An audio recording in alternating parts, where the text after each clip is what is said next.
આપની પાસેથી જાણીએ, કારણ કે એમ્ફેસિસ માટે પણ મોર્ગન સ્ટેનલીનો રિપોર્ટ છે અને ત્યારબાદ આ સ્ટોકમાં પણ 4%થી વધુની મજબૂતી જોઈ રહ્યા છે. શું છે આ રિપોર્ટમાં ખાસ?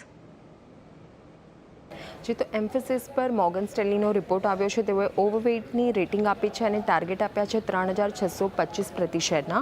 તેઓને માઇક્રો ફેક્ટર્સ અલાઇન લાગી રહ્યા છે અને રેટ કટ્સના લીધે કોઈપણ પ્રકારનો મેક્રો લેવલ પર સપોર્ટ મળે તો ગ્રોથ માટે ટેલવિન્ડ સાબિત થઈ શકે છે, એટલે કે કંપની માટે ફેવરેબલ સાબિત થઈ શકે છે.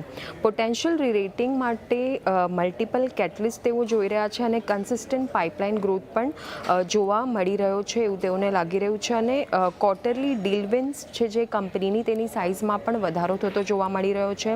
કંપનીના જે ટોપ 10 ક્લાયન્ટ્સ છે અને સાથે જે BFSI સેગમેન્ટ ક્લાયન્ટ છે તેના સિવાય કંપની પોટેન્શિયલ રેવન્યુ ડાયવર્સિફિકેશન માટે તેઓ તેના પર ફોકસ કરી રહ્યા છે અને કન્સિસ્ટન્ટ રેટ કટ્સ અને પોટેન્શિયલી DR રેવન્યુમાં પણ વધારો થતો જોવા મળી રહ્યો છે.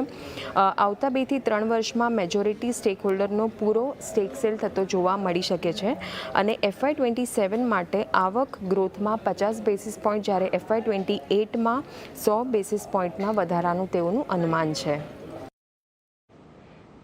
તો ખાસ એમ્ફેસિસ પણ એક પોઝિટિવ રિપોર્ટ બાદ મેં અહીંયાથી એક્શન બતાવી રહ્યું છે, પરંતુ